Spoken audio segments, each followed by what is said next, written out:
નોકર જોડ લગાવી લગાવી મારી માલિશ કરતો, હું પૈસા આપતી તો કહે તો રહેવા દો માલકી, હું સાંજે વસૂલી કરીશ.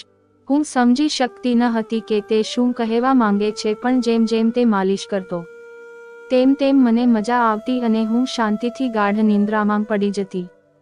પણ એક રાત મને ઊંઘ ન આવી તો મારા હોશ ઉડી ગયા, કારણ કે તે રાત્રે નોકરે માલિશ કરતી વખતે મારી સાથે જે કરતો તે સાંભળીને તમારા હોશ ઉડી જશે. હું ખૂબ જ સુંદર હતી, તેથી મારા લગ્ન કરી દીધા. મારા સાસરિયાઓ ખૂબ જ અમીર હતા, તેથી મારા પતિએ મારી સેવા કરવા માટે ઘણી નોકરાણી રાખી છે. પણ તેમનો એક નોકર ધીમે ધીમે મારી નજીક આવવા લાગ્યો હતો. તે નોકરે મને કહ્યું કે હું ઘણા વર્ષોથી અહીં નોકરી કરું છું અને તમારા સાસરિયાઓ મારી સાથે પરિવારના સભ્યની જેમ વર્તન કરે છે.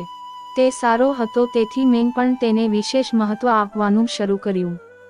એક દિવસ તે મારા રૂમમાં આવ્યો અને હું હજુ પણ પથારીમાં ઊંઘી પડી હતી.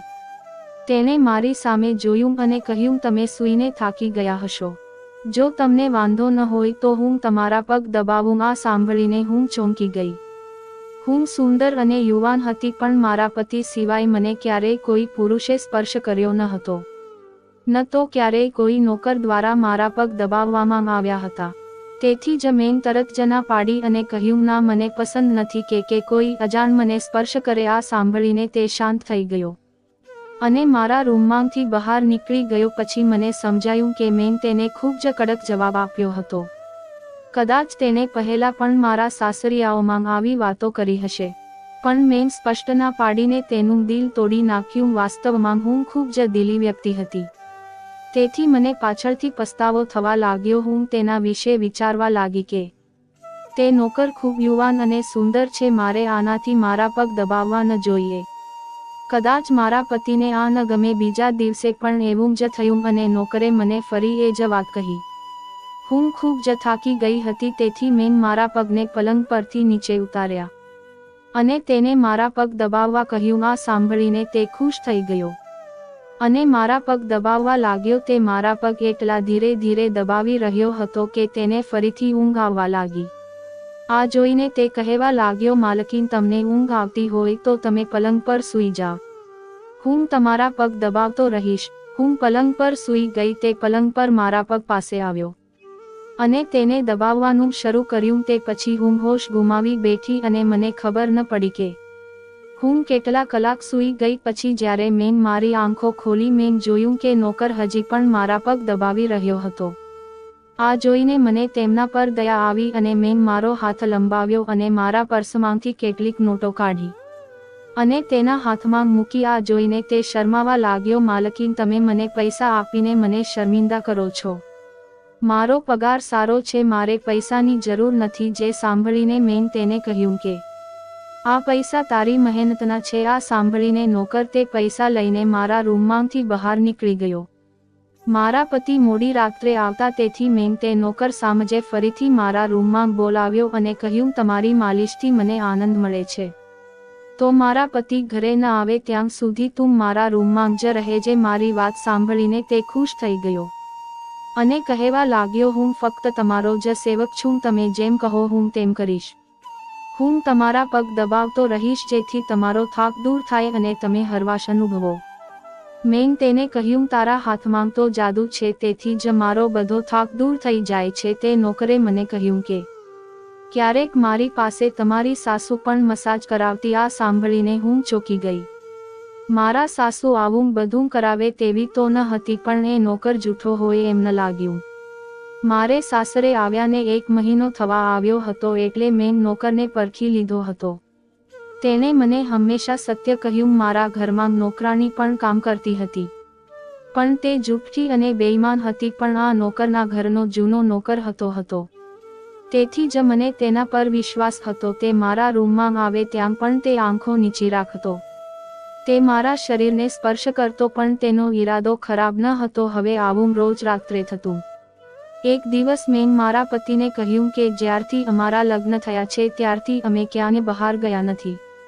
આ સાંભળીને મારા પતિએ કહ્યું કે જ્યારથી અમારા લગ્ન થયા છે ત્યારથી તમે પણ આખો સમય સૂતા રહો છો. હું રાતે ઘરે આવું ત્યારે પણ તું ગાઢ નિંદ્રામાં હોય છે. દિવસ દરમિયાન મારી પાસે સમય નથી અને હું રાત્રે ઘરે આવું તે પહેલા તમે સૂઈ જાઓ છો. આ સાંભળીને હું મનમાં વિચારવા લાગી કે આ બધું નોકરના માલિશને કારણે જ થઈ રહ્યું છે. આ મારા પતિની ફરિયાદ હતી. મારે રોજ રાત્રે મારા પતિ માટે જાગવું જોઈતું હતું. તેથી મેં આજે નક્કી કર્યું રાત્રે જો નોકર મસાજ માટે પૂછશે તો હું ના પાડીશ, જેથી હું સૂઈ નહીં અને મારા પતિ ના આવે ત્યાં સુધી જાગતી રહીશ. સાંજ પડી ત્યારે મેં સ્નાન કર્યું અને સરસ તૈયાર થઈ અને દુલ્હન બનીને પલંગ પર બેઠી. જ્યારે નોકર મારા રૂમમાં આવ્યો ત્યારે તેણે મને મસાજ માટે કહ્યું, પણ મેં સ્પષ્ટ ના પાડી દીધી. મારી વાત સાંભળી તે ઉદાસ થઈને પાછો ચાલ્યો ગયો. થોડીવાર પછી નોકર ફરી મારા રૂમમાં આવ્યો અને તેના હાથમાં દૂધનો ગ્લાસ હતો. મેં ખાધું ન હતું તેથી મેં તેને તરત પી લીધું અને મારા પતિની રાહ જોવા લાગી, પણ મને ઊંઘ આવી ગઈ. સવારે જ્યારે હું જાગી ત્યારે નોકર મારા રૂમમાં આવ્યો અને કહેવા લાગ્યો, માલકીન નાસ્તો લાવું. આ સાંભળીને મેં મારા પલંગ તરફ જોયું જે ખાલી હતો. મારા પતિ તેના કામ પર ચાલ્યા ગયા હતા. આ જોઈને નોકર કહેવા લાગ્યો કે માલકીને જરૂરી કામ હતું તેથી નાસ્તો કર્યા પછી તે ચાલ્યા ગયા. એ સાંભળીને મારો મૂડ બગડી ગયો. હું આખી રાત તેની રાહ જોતી રહી, પણ સવાર પડતાં તે ચાલ્યા ગયા. મેં નોકરને કહ્યું, મારા માટે ચા લાવો, અને તે રૂમની બહાર નીકળી ગયો. પછી મેં મારા શરીર તરફ જોયું ત્યારે મને આઘાત લાગ્યો હતો. રાત્રે તો મેં દુલ્હનના કપડાં પહેર્યા હતા, પણ હવે મારા શરીર પર બીજા કપડાં હતા. મારા માથું ભારે થવા લાગ્યું કે આગલી રાત્રે મારી સાથે શું થયું હતું અને મારા રૂમમાં કોણ હતું અને તેણે મારી સાથે શું કર્યું તે વિશે વિચારીને મને ચક્કર આવી ગયા. પણ મને કંઈ યાદ આવ્યું નહીં. હું નર્વસ થવા લાગી અને મારું માથું પકડી રાખ્યું. મારું આખું શરીર દુખતું હતું. તેથી જ્યારે નોકર ચા લાવ્યો ત્યારે મેં તેને મારું શરીર દબાવવાનું કહ્યું. આ સાંભળીને તે બેડ પર આવીને મને દબાવવા લાગ્યો. તે દિવસે હું મોડે સુધી પથારીમાં પડી રહી. તે દિવસે મારા પતિ અચાનક ઘરે આવ્યા. જ્યારે મેં તેને જોયા ત્યારે હું તેના પર વરસી પડી કે હું આખી રાત તમારા માટે જાગતી રહી પણ તમે ના આવ્યા. આ સાંભળીને મારા પતિ કહેવા લાગ્યા, પણ હું રાત્રે રૂમમાં આવ્યો ત્યારે તું ગાઢ નિંદ્રામાં હતી, એટલા માટે મેં તને જગાડી નથી. આ સાંભળીને મને આશ્ચર્ય થયું કે તો મારા કપડાં કોણે ઉતાર્યા છે અને સંપૂર્ણ ઊંઘ હોવા છતાં મારું શરીર કેમ દુખે છે.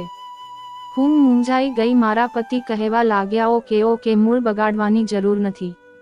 મારે આજે રાત્રે કોઈ કામ માટે બહાર જવાનું છે તેથી મને મોડું થઈ શકે છે, પણ અત્યારે મારી પાસે 3-4 કલાક ફ્રી છે. જો તમે ઈચ્છો તો અમે અત્યારે ક્યાંક બહાર જઈ શકીએ છીએ.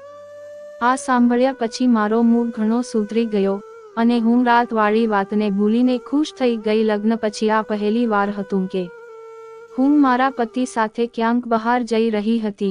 હું ઝડપથી તૈયાર થવા લાગી જ્યારે મારા પતિ કારમાં બેઠા અને મારી રાહ જોતા હતા. તે સમયે નોકર મારા રૂમમાં આવ્યો અને મને પૂછ્યું, માલકીન તમે ક્યાંક જાઓ છો? આ સાંભળીને મેં તેને કહ્યું કે હા, પણ તમે કેમ પૂછો છો? આ સાંભળીને નોકર બોલવા લાગ્યો, હું તમારો નોકર છું, પરંતુ હું તમને સલાહ આપીશ કે બહાર ન જાવ કારણ કે તમારું શરીર થાકી જશે. આ સાંભળીને મને ગુસ્સો આવ્યો અને મેં તેને કહ્યું કે તું મારો નોકર છે પણ મારો પતિ બનવાનો પ્રયત્ન ન કર. આટલું કહી હું ચાલી ગઈ. ખબર નહીં હું શેના પર ગુસ્સે હતી. મેં નોકરને બહુ ઠપકો આપ્યો. તે પણ સમજી ગયો હતો કે તે ફક્ત નોકર છે. તેથી જ જ્યારે હું ઘરે આવી ત્યારે તે મારી સામે ન આવ્યો. મારા પતિએ મને ગેટ પર મૂકી દીધી અને પાછા બહાર ગયા. જ્યારે હું અંદર આવી તો મારું આખું શરીર ખૂબ જ દુખતું હતું. કદાચ મારા શરીરને મસાજ કરવાની આદત પડી ગઈ હતી. તેથી જ રાત પડતા જ હું મસાજ માટે તરફવા લાગી, પણ મેં તે નોકર પર ગુસ્સો કર્યો. તેથી જ આજે તે મને માલિશ કરવા ન આવ્યું, પરંતુ મને તેની જરૂર હતી.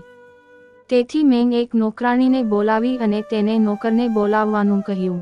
થોડીવાર પછી નોકર મારા રૂમમાં આવ્યો. મારા પલંગ પર બેઠો અને ચૂપચાપ પગ દબાવવા લાગ્યો. આ જોઈને મને શરમ આવી ગઈ. મેં તેને ખૂબ ખરાબ રીતે ઠપકો આપ્યો હતો. તેને ચૂપ જોઈને હું કહેવા લાગી, તે સમયે શું થયું હતું તે મને ખબર ન હતી. તેથી મેં તમને ઘણું કહ્યું, પણ હું ઘણા દિવસો પછી મારા પતિ સાથે ક્યાંક બહાર જઈ રહી હતી. તેથી મને તમારું રોકવું ગમ્યું નહીં, તો મને માફ કરજો. હું તેની માલકીન હતી અને તેને આ કામ માટે પૈસા પણ આપતી હતી, પણ મારામાં માનવતા હજી જીવંત હતી. તેથી જ માલિક હોવા છતાં મેં નોકર પાસે માફી માંગી, કારણ કે તે નોકર હોવા છતાં માણસ પણ હતો. મારી વાત સાંભળીને તે કહેવા લાગ્યો, હું તમારો નોકર છું, આ કામ માટે હું તમારી પાસેથી પગાર લઉં છું, તેથી જ તમને બધું કહેવાનો અધિકાર છે. આ સાંભળીને હું ચૂપ થઈ ગઈ, પણ મેં નક્કી કર્યું કે હું ભવિષ્યમાં હવે આવું કંઈ નહીં કહીશ. તે મોડી રાત સુધી મને માલિશ કરતો રહીશ અને પછી હું સૂઈ ગઈ. નોકર મારા રૂમમાંથી ક્યારે નીકળી ગયો અને મારા પતિ ક્યારે ઘરે આવ્યા તેની મને ખબર ન રહી. હું સવારે ઉઠી તો મારા પતિ બાથરૂમમાં હતા અને બહાર જવા માટે તૈયાર થઈ રહ્યા હતા. હું આશ્ચર્યથી તેની સામે જોવા લાગી. મને ખબર નથી કે આ દિવસોમાં મારી સાથે શું થઈ રહ્યું હતું કે મારા પતિ ક્યારેક રૂમમાં આવ્યા તેની મને ખબર પણ ન પડી. હું વિચારવા લાગી કે આ નોકરના માલિશમાં એવો કયો જાદુ છે કે જ્યારે મારા પતિના આવવા પહેલાં જ તે મને માલિશ કરે તો હું અચાનક ગાઢ નિંદ્રામાં પડી જાઉં અને હું સવારે જાગું ત્યારે મારા માથાના ભારને કારણે હું ચાલી શકતી ન હતી. પરંતુ મેં મારા પતિને આ વાત કહી ન હતી, કારણ કે હું ઈચ્છતી ન હતી કે તેને ખબર પડે કે મેં એક પુરુષ નોકર પાસેથી મસાજ લીધી હતી. એક દિવસ મારા પતિ દિવસ દરમિયાન ઘરે જ રહીને ઘરના બધા કામ નોકર દ્વારા કરાવ્યા, પણ તેને મારા રૂમમાં ન આવવાનો દીધો. નોકર પણ ઘરના બધા કામ કરતો રહ્યો અને મસાજના વિષયનો કોઈને પણ ઉલ્લેખ ન કર્યો. હું પણ ઈચ્છતી હતી કે આ વિશે કોઈને ખબર ન પડે. આ સમય દરમિયાન જ્યારે મારા પતિ ઘરની બહાર ગયા ત્યારે મેં નોકરને રૂમમાં બોલાવ્યો, પરંતુ એક દિવસ મારા પતિ અચાનક ઘરે આવ્યા અને હું રૂમમાં હતી. મને તેનો અવાજ આવ્યો. હું વિચારતી હતી કે પતિ આવે તે પહેલા નોકરને જવા દો, પરંતુ આ નોકર ખૂબ જ સમજદાર હતો. મારા પતિના આગમન પહેલાં તે બીજા કામમાં વ્યસ્ત થઈ ગયો અને મારા પતિને કંઈ ખબર ન પડી. હું મસાજ ઘરની નોકરાણી પાસે પણ કરાવી શકી હોત, પણ એ નોકરના હાથમાં એવો શું જાદુ હતો કે હું તેને રોજ મારા રૂમમાં બોલાવતી. પણ એક વાત હજી હતી કે હું સવારે જાગું ત્યારે મારું માથું ભારે લાગતું અને હું થાક પણ અનુભવતી. એક રાત્રે મેં નોકર પાસેથી માલિશ કરાવી અને સારી રીતે સૂઈ ગઈ. સવારે જ્યારે મારી આંખ ખુલી ત્યારે મારા કપડાં ફરી બદલાઈ ગયા હતા. પણ આ શું હતું? મારી સાથે આવું કોણ કરશે? શું મારા પતિ મારી સાથે આવું કરી રહ્યા હતા? હું આજ વિચારતી અરીસા સામે ગઈ અને જોયું કે મારા આખા શરીર પર લાલ નિશાન હતા. પણ આ કેવા પ્રકારના નિશાન હતા? હું મારા શરીરને ઘસવા લાગી. હું તે નિશાન ભૂંસી નાખવા માંગતી હતી, પરંતુ તે ન થયું. બીજા દિવસે મેં મારા શરીર પર જોયું કે તે નિશાન અદૃશ્ય થવાને બદલે ફેલાઈ ગયા હતા. હું ડરી ગઈ. ત્યારે તે નોકર મારા રૂમમાં આવ્યો અને મને માલિશ કરવા કહ્યું. હું તે નિશાન છુપાવવા માંગતી હતી, તેથી મેં તેને કહ્યું કે આજે મારા પગ દબાવો, પણ તેને કશું પૂછ્યું નહીં. પણ હું અંદરથી ડરી ગઈ હતી. જો મારા પતિ આ નિશાન જોશે તો હું તેને શું જવાબ આપીશ? આ વિચારીને હું થાકી ગઈ હતી. તેથી મેં મારા પગ ઓશિકા પર ફૂંક્યા. નોકરે મને માલિશ કરવાનું શરૂ કર્યું. મારી આંખો બંધ થવા લાગી. પછી નોકરે મને એવી વાત કહી જે સાંભળીને હું ચોંકી ગઈ. તેને મને કહ્યું, માલકીન, હું તમને ખૂબ પસંદ કરું છું. મારી આંખોમાં ઊંઘ હતી, તેથી હું સમજી શકી નહીં અને પછી હું ગાઢ નિંદ્રામાં સરી પડી.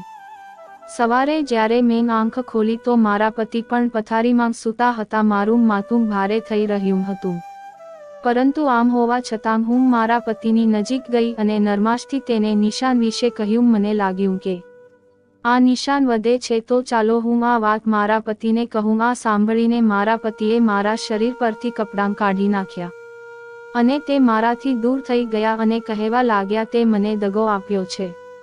તું મારી સાથે બેવફા રહી છો, તેના માટે તને સજા પણ મળે છે. આ કોઈ રોગ નથી, પણ તારું પાપ છે. મારામાં શું ખૂટતું હતું જેના માટે તે કોઈ બીજા સાથે સંબંધ કર્યો? હું કામમાં વ્યસ્ત હતો, મળ્યો ન હતો જે તે આવું કર્યું. આ સાંભળીને હું સતબદ્ધ થઈ ગઈ. મેં તેને કહ્યું કે તમે કેવા પ્રકારની વાતો કરો છો? હું નિર્દોષ છું. પણ મારા પતિએ કહ્યું, તું ગુનેગાર છો, તેથી મારા ઘરની બહાર નીકળી જા, હું તને છૂટાછેડાના કાગળો મોકલીશ. તેણે મને ધક્કો મારી બહાર કાઢી મૂકી. હું રડતી રડતી મારા માતા પિતાના ઘરે આવી અને તેમને મારી નિર્દોષતાની ખાતરી આપી. તે મારા હતા, તેથી તેણે મારા પર વિશ્વાસ કર્યો.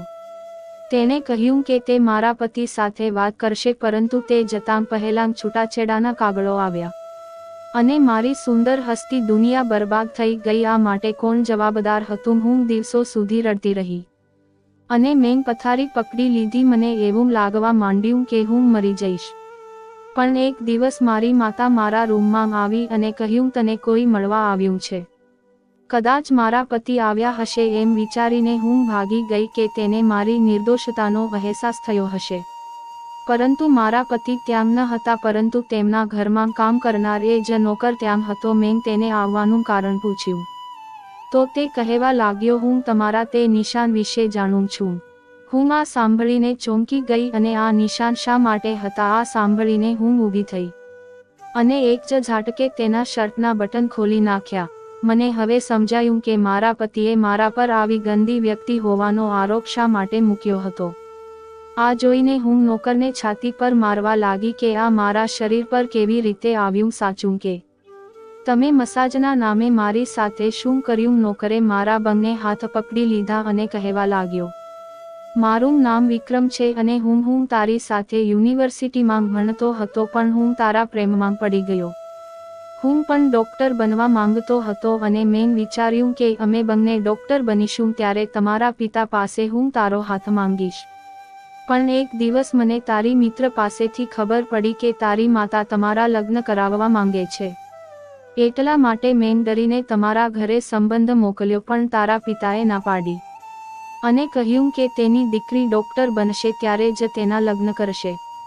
તેથી મેં રાહત અનુભવી અને ભણવાનું શરૂ કર્યું. પણ મારે એક અઠવાડિયા માટે કઝિનના લગ્ન માટે શહેરની બહાર જવાનું હતું, તેથી હું ચાલ્યો ગયો. પણ જ્યારે હું પાછો આવ્યો ત્યારે મારો પ્રેમ બીજાની દુલ્હન બની ગયો હતી અને તારા પ્રેમના કારણે હું તારા જ ઘરનો નોકર બની ગયો, જેથી હું તમારી નજીક રહી શકું. હું તારી નજીક જવા માંગતો હતો, તેથી હું મસાજના બહાના તારા ઘરમાં આવતો. હું રાત્રે તારા દૂધમાં ઊંઘની ગોળીઓ ફેરવતો જેથી તું સૂતી રહે અને તારા પતિ તારી નજીક ન આવી શકે, કારણ કે તું મારી છે.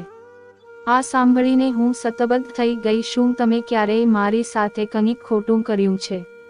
આ સાંભળીને તેને મારો હાથ તેના માથા પર રાખ્યો અને કહ્યું, હું તને પ્રેમ કરતો હતો, તેથી તારી પરવાનગી વિના તારી સાથે કંઈ કરવા માંગતો ન હતો. આ સાંભળીને મેં નિશાન તરફ ઇશારો કર્યો જે અમારા બંનેના શરીર પર હતા. આ સાંભળીને તે હસ્યો અને કહ્યું કે હું એક ડોક્ટર છું અને તે માત્ર એક ઇન્ફેક્શન છે. મેં આ એટલા માટે કર્યું કે તમારા પતિને અમારા બંને પર શંકા જાય. આટલું કહીને તેને મારી પાસે માફી માંગી અને મેં તેને આખું વર્ષ સજા આપી અને પછી તેની સાથે લગ્ન કરી લીધા. તો મિત્રો, જો તમને આ વાર્તા ગમે તો વિડીયો લાઈક કરો અને અમારી ચેનલને સબસ્ક્રાઇબ કરો.